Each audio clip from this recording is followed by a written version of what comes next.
nag-stock up? Kala ko nag-stock up. Saan ka? Ito ka na lang.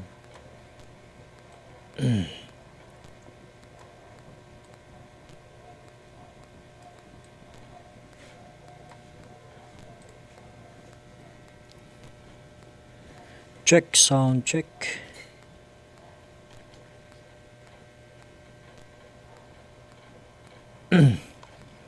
Monitor natin kung may ano tayo, audio. Here, like we're just trying to make it, and so na late.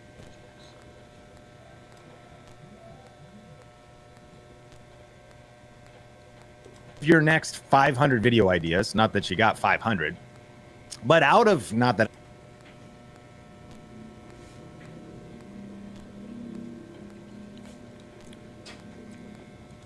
Yeah, may audio tayo. Okay.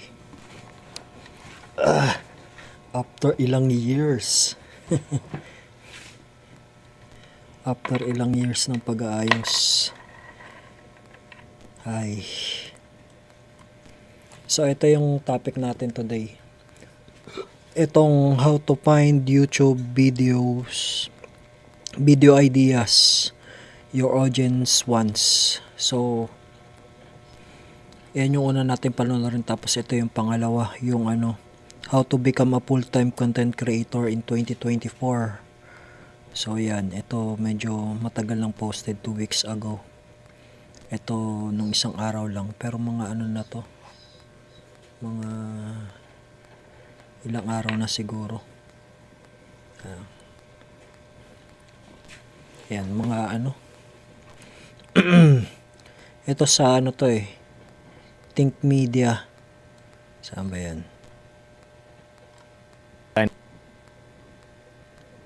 Ay, hindi ko na ata na nailagay. Ayan. Think Media Podcast. Yung nila. Ito yung video nila. Okay.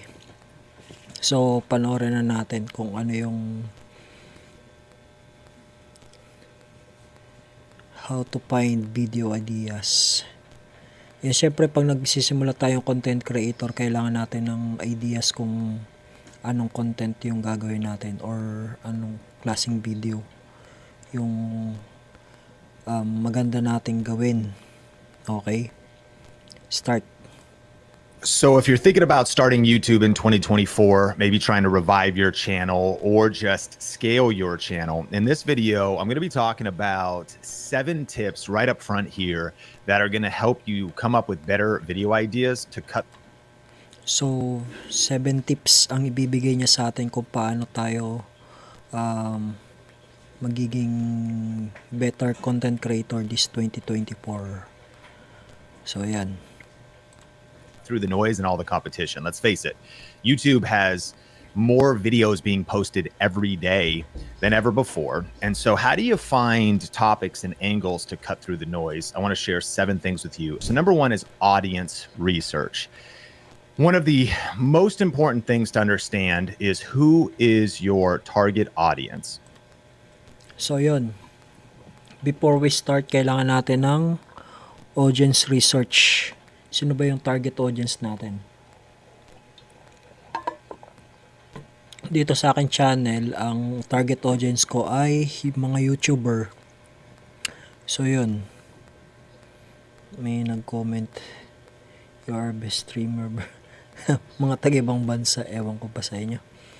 Ayan, basta ito yung magkaroon tayo ng audience research about dun sa gagawin nating content. Okay? And then you want to start asking, like, what is it they really want? What are the demographics of your target audience? What are the psychographics of your target audience? I would argue in 2024, psychographics are a lot more important. Demographics are going to be age, ethnicity, and it's powerful to get clear that, my channel's for Gen X and baby boomers, females that are maybe of this skin type or hair color. If it was makeup or beauty, you start getting specific and maybe some demographic type of thing. But psychographics, what other channels do they follow? What are they into? What are the kind of groups they follow, like ways of thinking. Like, do they have political opinions? Do they have religious opinions? That'd be like the psychographics. So thinking about audience research, and the mistake that like most creators make is they don't really have a clear audience, or they think they do. It's like two words, like it's like a channel for women. You're like, okay, bro, like you might want to go a little bit deeper. And so audience research is kind of a first layer of really getting to understand your. So, tinutukoy niya dito is kailangan yung audience research natin is very specific kung para kanino yung gagawin nating content, or mas maganda may idea tayo kung kung about demographics ng ating ng ating audience. So hindi lang basta-basta gawa ko, hindi alam natin kaagad kung sino yung mga target audience natin. Okay? Or audience. This can go through asking questions, and there's all kinds of layers we could go into, but for time's sake, let's hit number 2. Now, keyword research. Keyword research is the second one. This would be where we're actually using tools like vidIQ, and we go. Keyword search, ito yung kunwari gagawa ka ng video, ano yung mga words na related doon sa videos mo. And yun nga, sabi niya nga dito, pinoproduce ito ng isa sa mga nagpo-produce nito yung vidIQ tsaka TubeBuddy. Yeah, magta-type ka kunwari ng title mo, lalabas yung mga keyword search, or kung may search ka. Kaya lang may mga bayad kasi yung ganun. Yun. Not just find keywords, which would be like the search phrases. A key word would be like the word diet. A keyword phrase would be like best diet for women over 40. It's a whole phrase, but that is a keyword phrase. Ala, naglalag.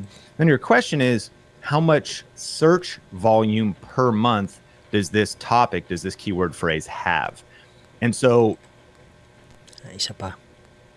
Delay ata yung natin connection. the powerful thing about keyword research is you're also now going to look for data. In fact, every one of these you could have data, because you could have data about what's happening with Gen X women, what's happening with Gen Z, the youth pastors, like knowing your audience. But then keyword research is you're looking for specific search terms, like how many people are searching for this a month. And that's going to give you feedback of what video you should make next. Now, another layer could be topic research. Yan, pang third na to topic research. So, meaning, yung gagawin mo mga video or topic, or mag-scripting ka pa lang sa yung video, dapat na-search mo na yung topic or ano yung magiging flow mo, yung pinaka-topic mo. So, yun. So, tatlo pa lang to: audience research, keyword research, topic research. So, ano to? Kumbaga sa videos idea, ang binibigay niya ditong knowledge sa atin is, tawag nito, yung very, details na gagawin natin. Hindi yung alatsamba, kundi may mga pag-aaral na dapat tayong ginagawa. Okay. And the difference there would be, okay, keyword research may point you to, there's a lot of interest in. Nalilate yung words eh.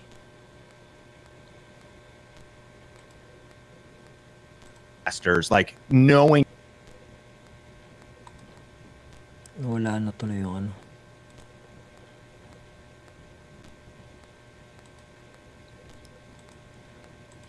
Teka lang, ata tayo yung audio natin.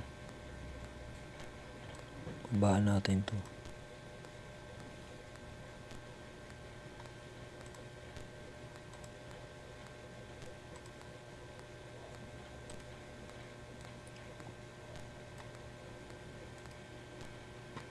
Teka lang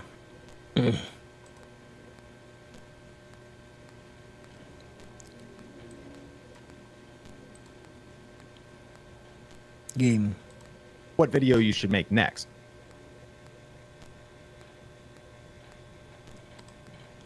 lag.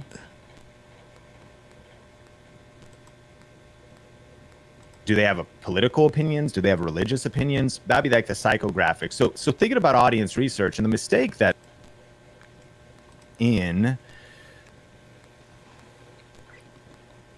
Nasira yung audio.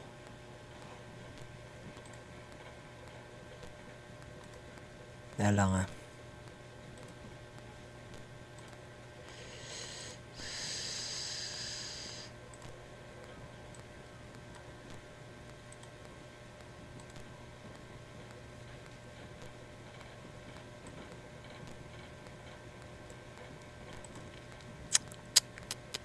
Tayo makapag-react ng maayos.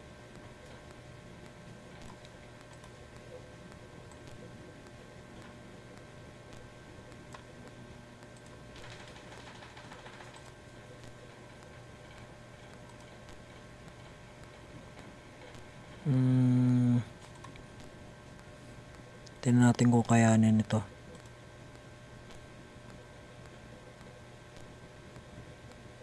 target audience. And then you want to start asking, like, what is it they really want?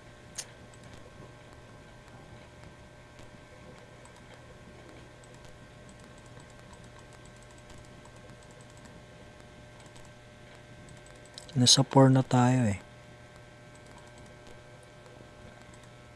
Topic. So some people would say keyword research is dead, and they're wrong. But some people would say, okay, it's less about keyword research. But where I would agree with them is like, it's not that it's less about keyword research. It's that it's about understanding what are people really looking for, what are they interested in, what are they searching for, and then following that path of breadcrumbs to maybe a topic that isn't so literally a keyword, but that becomes a powerful topic for your next video. And so that's kind of the difference. It's like you're actually just kind of sourcing topics. We could talk about 100 different strategies for doing that, but you're finding what are the best topics. And again, out of your next 500 video ideas, not that you got 500, but not that I know how to select the right camera angle, but out of your next, what are your next 10 videos? What are your next 100 videos? A lot of times people make videos that just aren't that great. And I'm not even too title and thumbnail and content. I'm like, the topic itself is just, I wouldn't have made that next. I probably wouldn't have even made that maybe ever. Find a better topic. And so the powerful thing about doing your research first, why we would say research before you press record, is so that you're better positioned to get better results. Now, community questions. This would be where you start listening. The best content creation. Ayan, yung question, yan yung magtatanong ka sa mga audience mo. Kung ano yung gusto nilang gawin mong content, kumbaga magre-relay ka doon sa mga audience mo. Is so that you're better positioned to get better results. Now, community questions. This would be where you start listening. The best content creators are the best audience listeners. I think one of the biggest mistakes that happens, and I know we get busy, and if you're a parent like me or you're in school or something, I got a 3-year-old and a 1-year-old, just like trying to get the checklist off of the day done, it's hard enough, isn't it? Like, we're just trying to survive out here. Like, we're just trying to make it. And so the must-do list is like, I gotta shoot the video, and I gotta plan the video, and I gotta upload it, and then I gotta put the trash in recycling out tonight, and then I gotta pick up my parents from the airport. You just think about, you're just trying to survive. And so what can fall to the wayside is engaging in comments, reading comments, and really deeply engaging in the community. Because in a way, nobody would know if you didn't do it.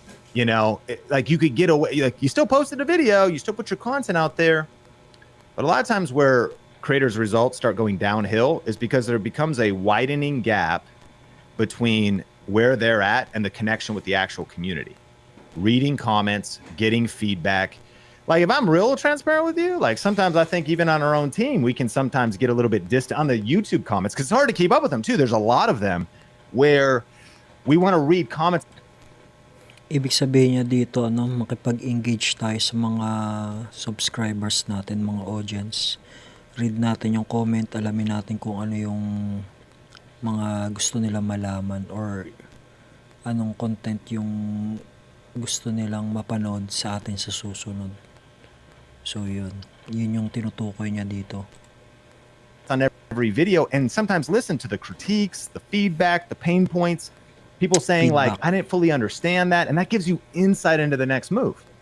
So the better we listen, the more we connect in the comments, the more we listen. Now, your objection might be, Sean, I'm brand new, I don't even get comments yet. I'm not going to let you off the hook. This is the Coffee with Candle show, man. I got my Columbia pressed coffee roasters, watermelon candy, cantaloupe guava are the notes on this blend if you were interested in picking it up. Link in there. I'm just kidding. I'm trying to get a coffee sponsor. Not really, I suppose, but I guess the Coffee with Candle show should have a coffee sponsor. But I'm not going to let you off the hook. Kulit nung live ko no? May mga audience ako mga international. Sabi ni Gracie, everyday lifestyle. I know where you live. I know where you live. Okay. Game. Look, if you would say I don't get any comments yet, because if you've done audience research, that means you know who your target audience is. That means you should know where they hang out and where they are commenting in the YouTube channels they are watching and where they are engaging in the Reddit threads or Facebook groups or Discord groups. And you should be an active participant in those communities. So in doing so, there's absolutely zero excuse for why you couldn't get audience insights. So you could be making videos based on the questions that are being posted in the comment sections of your competitor's channel. Galing ng strategy na yun. Kunwari diba may competitors, ibig niya sabihin yung same content mo or same niche. Yan, same niche ng channel mo. Pupunta ka doon sa videos niya, tapos babasahin mo yung mga comments. And then, yung mga comments, doon ka magre-rely kung ano yung susunod mong content. Kumbaga yung galing sa kabilang channel, sa ibang channel, doon ka mag-iisip ng idea kung anong next na videos mo. Okay, galing Pwede. Let's go to number 5. Okay, number 5, trend analysis. So this would be tools like Google Trends. Kung ano yung nagte-trend sa panahon ngayon sa nauuso, kumbaga. Something trending up, is it trending down? And you want to have a steady resource or a steady flow of what's trending coming your way. This, I suppose, is kind of a skill set and it's a muscle you develop over time. But it always surprises me when someone's in a particular industry, like they're in parenting or their YouTube channel is about parenting, and they're unaware of the top 5 to 10 blogs, written blogs in parenting. They don't know the top 5 to 10 podcasts about parenting. They're not following the top 5 to 10 Instagram accounts about the latest trends or psychology in parenting. They're not reading, like you got to be in your industry. So like when I say trends, like you want to be in your industry, actually living it, consuming it. Even if you're not flying to the conferences and events, why aren't you looking at the recaps online? So why aren't you like really actually in the trends?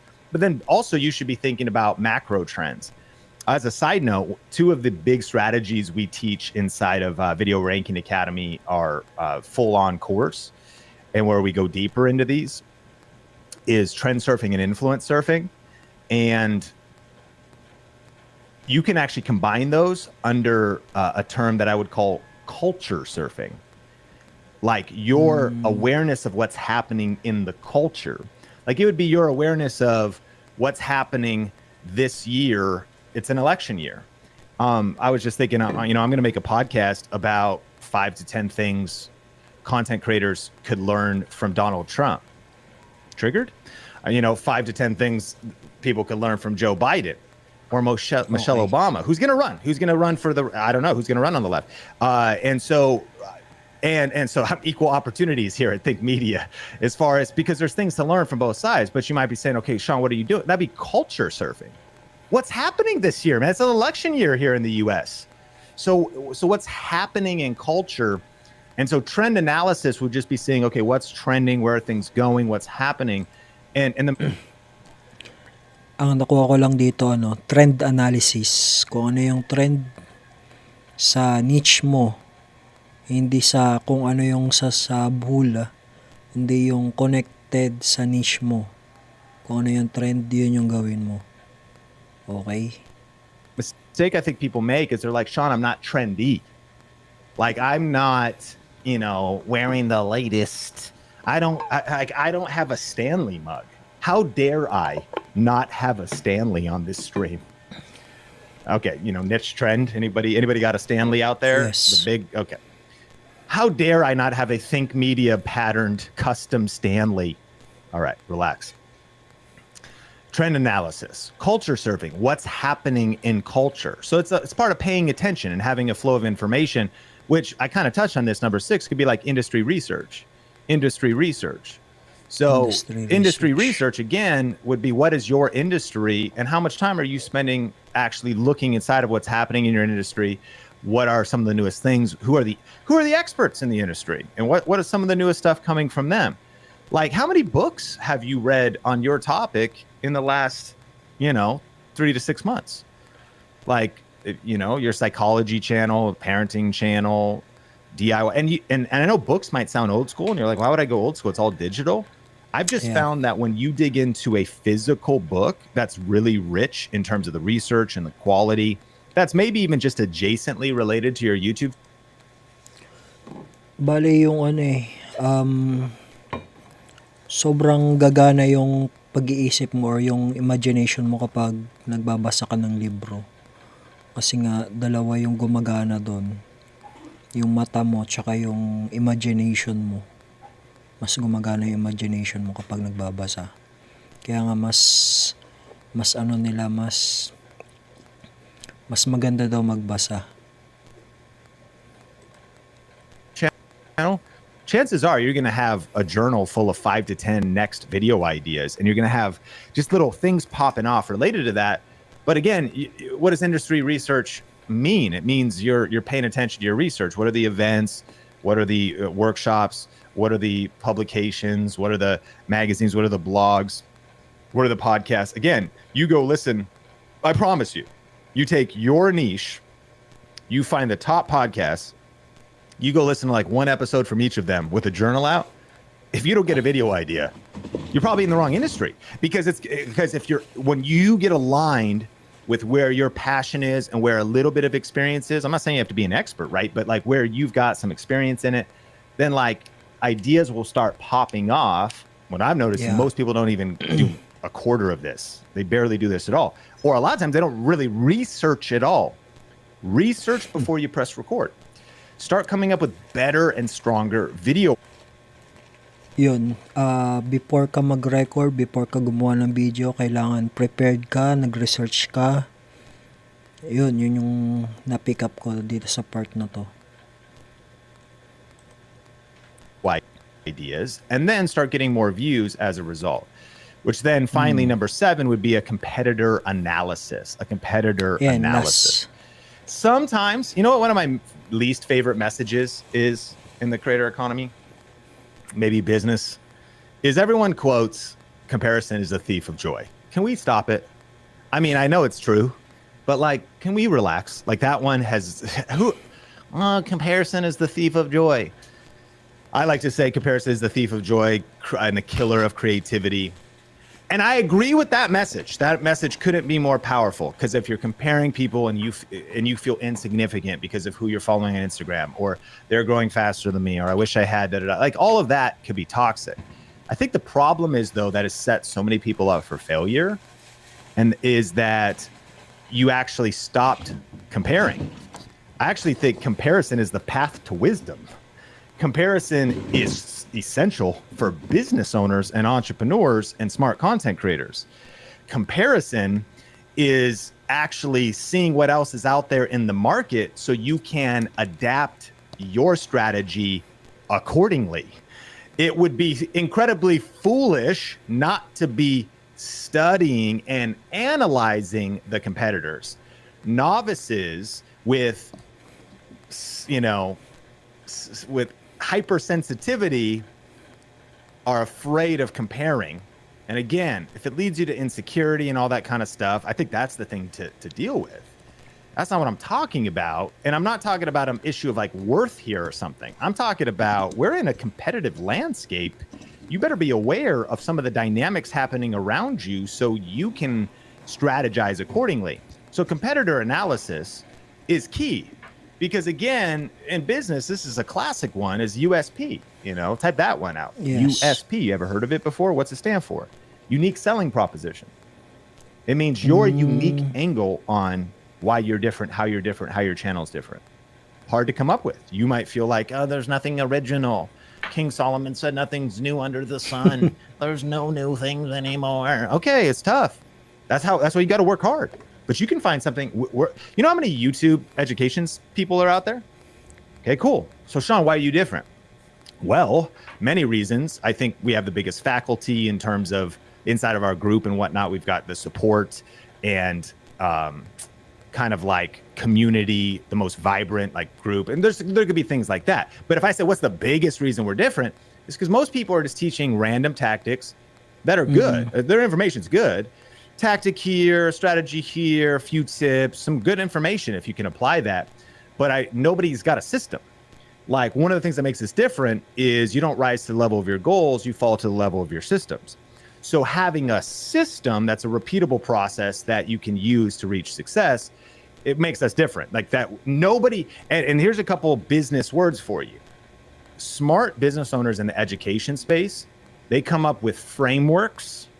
They come up with a proprietary process. You ever heard somebody say that before? Maybe not. But they come up with like, oh, our proprietary process. Because you might say, what is it you do? Who, what, and why? What is it you do? I help people grow their YouTube channels. It's not unique. There's other people who do it. Okay, why? Like, how do you do it? This is how we start cutting out difference. How do we do it? Well, we do it with what's called our 7R Think Media system. And nobody else has the approach and the methodology that we have to growing, ranking videos, creating passive income. So our how is different. And then the other level that is different would be our why. And Simon Sinek said, start with why. Like we do it because we're like, to help 1 million purpose-driven people create a full-time living doing what they love while making a difference in the world with YouTube. And to have that success without losing your soul. I've heard 0 people say that their mission is to help people grow their YouTube channels and experience that success without losing their soul. That's different. And you might go, oh, this guy's kind of religious. I am. Like my faith is huge for me.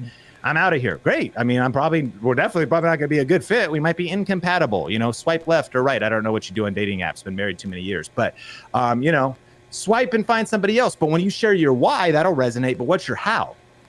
What's your how? Your USP, your unique selling proposition. I kind of broke that down from how we do it at Think Media to encourage you to study your competitors, because you're like, how do they do it? What is their way of doing it? What is their way of creating content? What is their way of doing videos? What are some things? And then in light of that analysis, how can I be different? That's kind of a side quest, because ultimately here we're talking about research, and competitor analysis would also be going to practically, number one, actually knowing who your competitors are, which a lot of people haven't even taken the time to really think about that. This would be market research. You're doing a competitive analysis. You wouldn't open up a restaurant in a city without seeing what other restaurants in the city, what other taco shops are there. If you hadn't, but maybe you would. And that's the problem, is you didn't actually research ahead. Is the city growing or dying? Is there new developments? Are people moving there? Is the market growing? What are the demographics in the city? Would there be people interested in tacos? I am interested in tacos. You got a taco? I'm starving right now. Is there people? And then what locations? What are the traffic patterns? Like, where should we open it? Oh, this place for lease is on discount. Well, maybe there's a reason it's on discount. Yung tinatalakay niya is all about business. Kumbaga, magkaroon ka muna ng field research para malaman mo yung kung magtatagumpay ba or hindi yung negosyo mo. Kumbaga yung surroundings, pag-aralan mo muna. Ganun din sa pag-create ng content or ng video.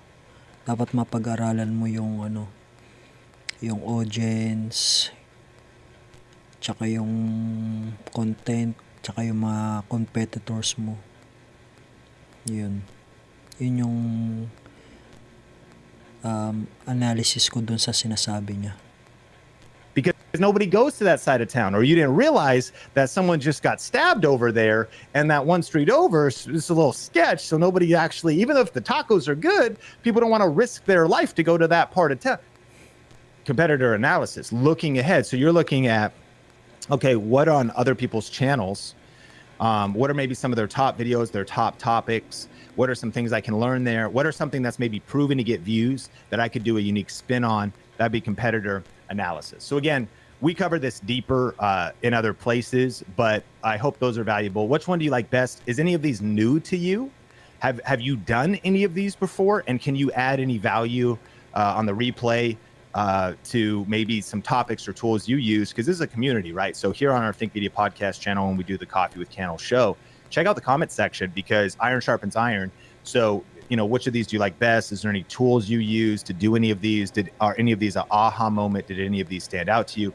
Let me know. If you enjoyed this podcast and are ready for some deep dive YouTube. So, natapos na natin yung isa.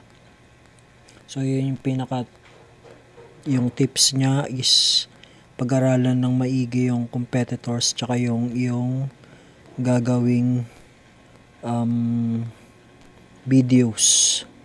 Ayusin muna natin yung camera natin. Kita kasi yung mic eh. Dito ka. Hindi na kaya ng stand.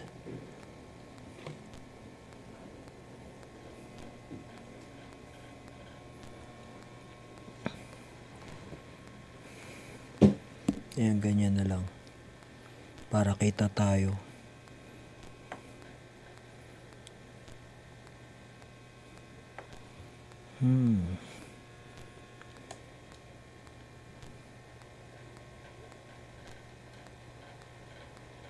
Ayan.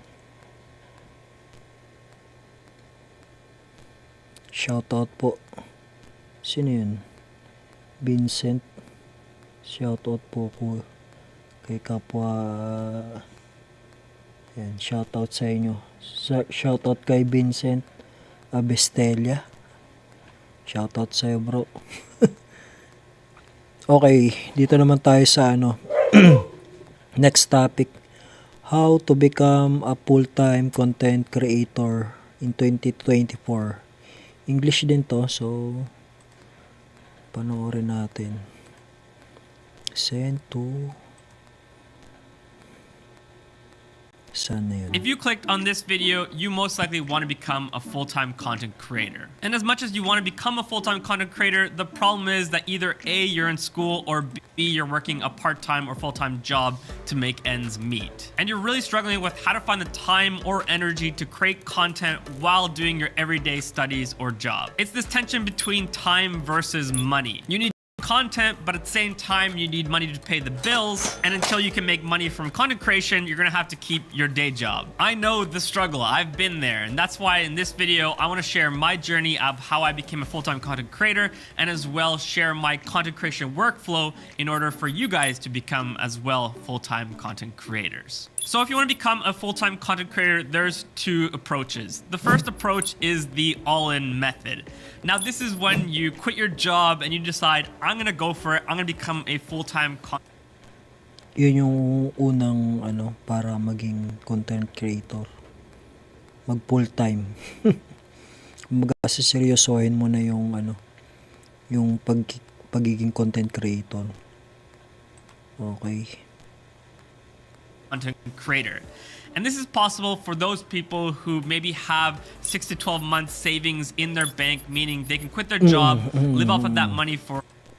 Yun nga, sabi yung kailangan may ipon ka na kahit di ka magtrabaho ng mga 6 to 8 months ay kaya mong i-sustain yung yung bills mo, yung gastusin mo. Tama yung sinasabi niya. Kailangan may ipon. Kunwari, compute mo magkano ba gastos mo kada buwan. Kunwari, gastos mo kada buwan 10,000. So, kung 8 buwan, kailangan may 80,000 kang tabi. So, pag may 80,000 ka na yan, pwede ka na mag-resign tapos mag full-time ka na YouTuber. Pero dapat, nakabili ka na ng equipment mo before ka mag-resign. Hindi yung doon mo rin hugutin yung pambili ng equipment mo sa 80,000. So, yun. Galing ng ng strategy na yun.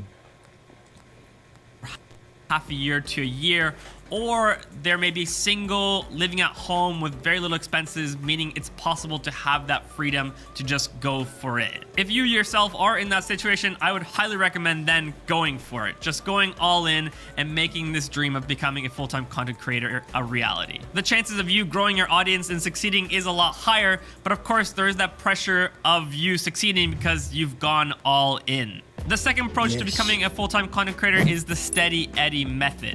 Now, this is for those people who don't have a lot of savings, or they have people who they're responsible providing for financially, which means you can't just quit your job and become a full-time content creator. You're gonna have to keep working your job while creating content on the side and gradually growing your audience. Now, the pros of this method is that there's less pressure on you financially because you still Ito yung karamihan, yung sinasabi niyang edgy. Yung karamihan ng content creator, yung may full-time job pa tapos ginagawa ang side hustle yung pagiging YouTuber or content creator. So, yun. And then, habang di pa malaki, kumbaga, ini-improve pa nila yung yung dami ng kanilang ini-improve pa nila yung dami ng mga audience nila ng subscribers. Yun. Yung pangalawa doon marami. have your full-time job, but the cons is that there's going to be a season where you're going to have to work extra hard because not only are you going to have to be going to your day job, but as well you're going to have to create content on the side, and as well the growth is often a lot slower than the all-in method. When it comes down to Yun nga lang yung pinagkaiba ng dalawa. Yung all-in, talagang yung focus mo doon lang sa pag-create ng content. Samantalang doon sa parang side hustle mo lang siya.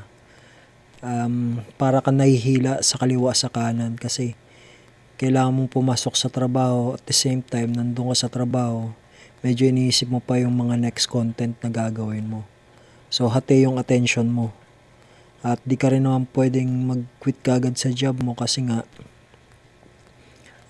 mas malaki yung income or ikaw yung inaasahan ng family mo. Medyo mahirap yung sa pangalawang sitwasyon. choosing which approach you're going to take, it's important to recognize which life season you're in and make the responsible decision. I do not want any dads or moms quitting their jobs and then their kids not having food to eat. So keep your jobs, but create content on the side. My story is that I started my own YouTube channel back in 2018. And back then I was a full-time wedding photographer, videographer, and I was studying all at the same time. So it was definitely the second approach for me. I was doing that steady Eddie method where I was working hard, studying, and then in my free time, I was creating content for my channel. In the beginning, my goal was to create one YouTube video every single week. And I remember after my first year of YouTube content creation, I counted how much money I made from all the content that I made. And I remember it being something like $20 a video, which was definitely not enough money to sustain myself financially. But fast forward to 2022, which was my first year of being a full-time content creator, and my business made over 200,000 euros, which was 3 times more than I ever made when I was doing weddings full-time, shooting around 30 to 4 weddings a year. So I guess I'm just trying to say, if you're willing to put in the hard work and keep building your audience, eventually you're gonna reach that tipping point and it's gonna pay off. It really is an investment of your time and energy in the beginning, but eventually it's gonna pay off and allow you to follow your dreams of being a full-time content creator. So how was I able to pull off creating one long-form video every single week while on top of that shooting weddings and studying in school?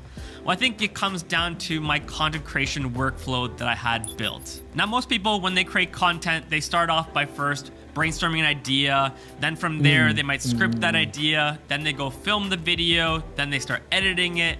Then they figure out all of a sudden, oh shoot, I need a title and a thumbnail.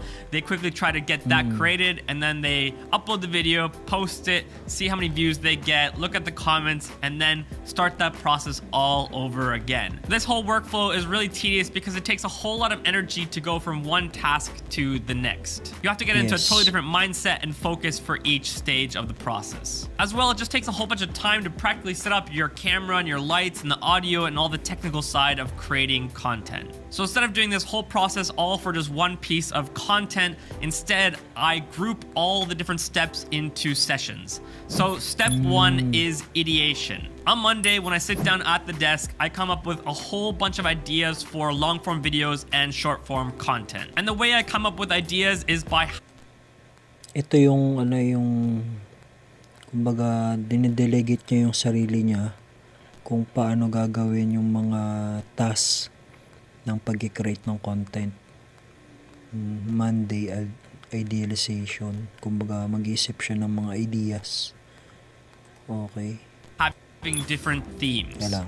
Balik One day natin. when I sit down at the desk, I come up with a whole bunch of ideas for long form videos and short form content. And the way I come up with ideas is by having different themes. So for example, my channel's purpose is to help beginner content creators. And for that, I have different categories that I think would provide value for them. For example, gear reviews, photo and video tutorials, business strategy videos, or just motivational content. So if my goal is to make 8 long form videos in a month, I come up with 2 different videos for each category.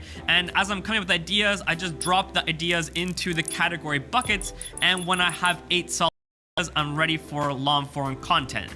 Then from there, I think of all the different long form content I'm gonna make, and I figure out what kind of short form content can I make from those long form videos. For example, if I did a review of the DJI Mini 4 Pro drone, then I would figure out what kind of short form pieces could I make from that drone. Maybe it's an unboxing video, maybe it's the best camera settings for the DJI Mini 4 Pro, maybe it's test footage from the drone, all sorts of different short form content pieces that I can create that already come from the long form video. Once I have all the ideas ready for my long form videos and short form videos for that month, then I go to stage 2, which is preparing the titles and thumbnails for the long form video. Now in the beginning, I never did this. I would, come up with a video idea.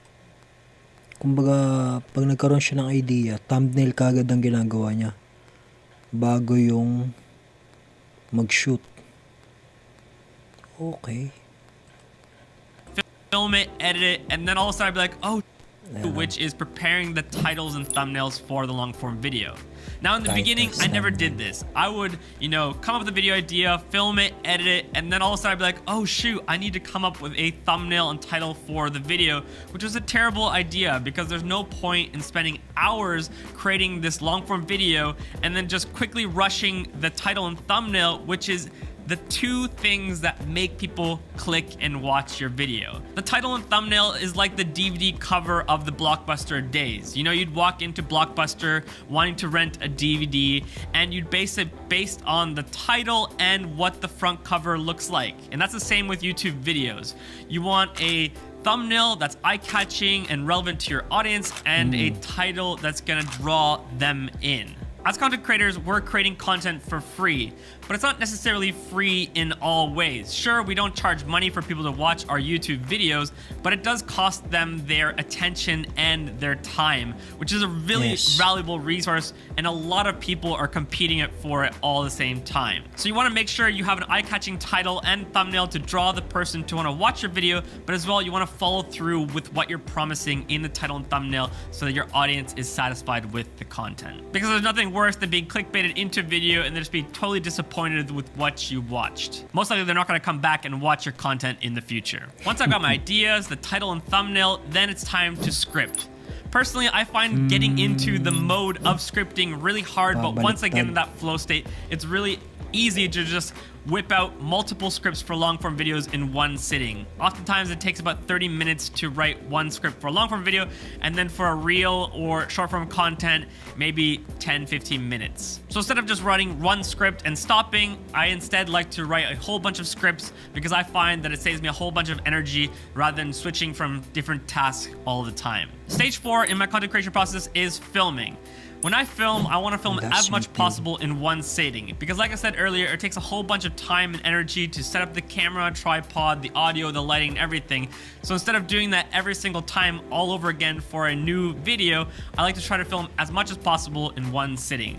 So when it comes to my long form videos, I want to film as many long form talking head videos like this in one go, get them all over and done with, and then from there I think of what kind of B-roll supportive content I need to convey my message. Little life hack, if you want people to think you're filming on multiple days and it's high production value, just bring different clothes and change it up. That way people feel like you filmed throughout the month. I personally wear black shirt, beanie all the time, and I like that because then people recognize me when they see my videos pop up. To each their own, but that's the way I do it. I find when it comes to filming that the setup is often 2/3 of the energy used, and then 1/3 is the filming process. So it's a lot more efficient to do it all in one chunk. Step number 5 is editing. And again, I like to do this in sessions.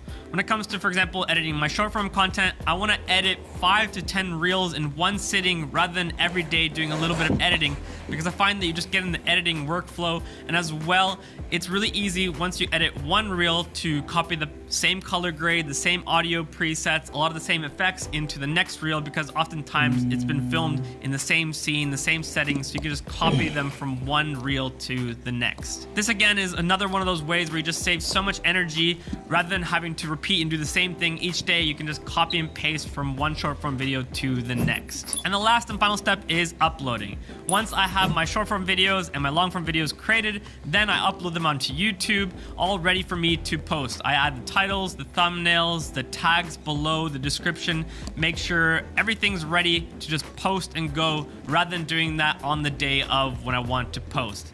And this is the same for reels on Instagram. I often like to upload them already onto my Instagram account, just save them as drafts, so when it's time to post, I'm just ready to go and I don't have to get my head into that mind space in that moment. Instead, they're all ready to go for the future. People often ask me what's the magic number of how much content you should post, and I always say post as much as possible in a way that's consistent and sustainable, because we don't want you to hustle really hard for 1 month and then you just burn out and stop.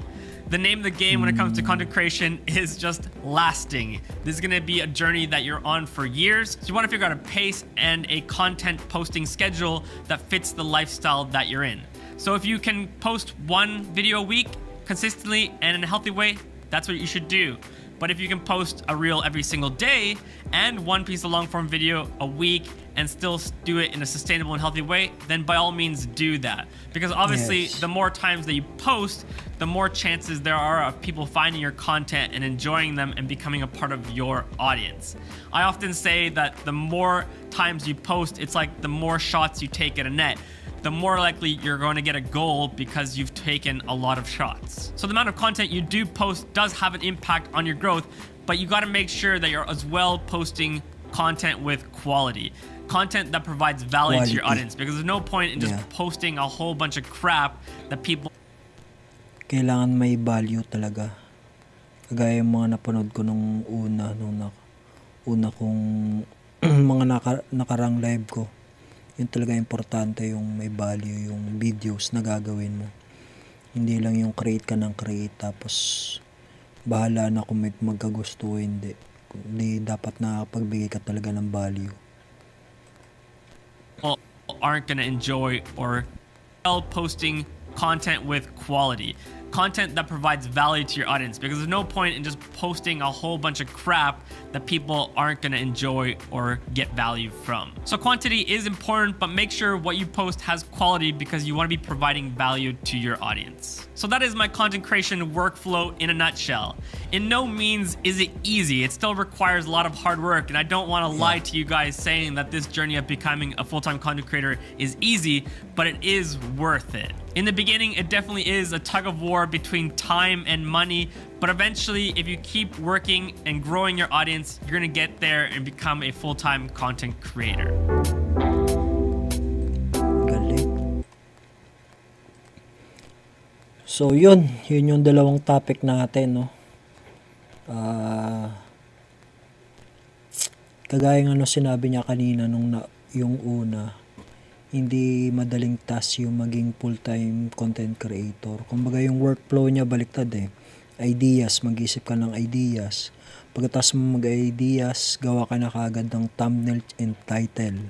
After nung title and thumbnail, yun, bunch of filming. Pagkatapos ng filming, editing. Yun. Kumbaga last part niya is yung editing. So, yun. Para maging full-time, hindi lang basta yung mag-record, kundi dapat nagbibigay ng value para yung audience mo is nakukuha ng kumbaga, hindi lang basta upload ng upload. Yun yung yun yung maling notion ng karamihan, makapag-upload lang. So sana naintindihan niyo or may nakuha kayo dun sa ating pinanood ng mga videos. Pasensya na late tayo kasi baguhan pa lang sa pagla-live ng ginagamit ko. Palipat-lipat ako nung apps na ginagamit ko. Bago pa lang, mga ilang araw ko pa lang to ginagamit. So yun, at least nakuha ko na kung paano siya gumagana. So hanggang dyan lang muna ang ating video. Ako nga pala si Kuya Ed. Always remind you, you are great. Kita-kits sa susunod na live.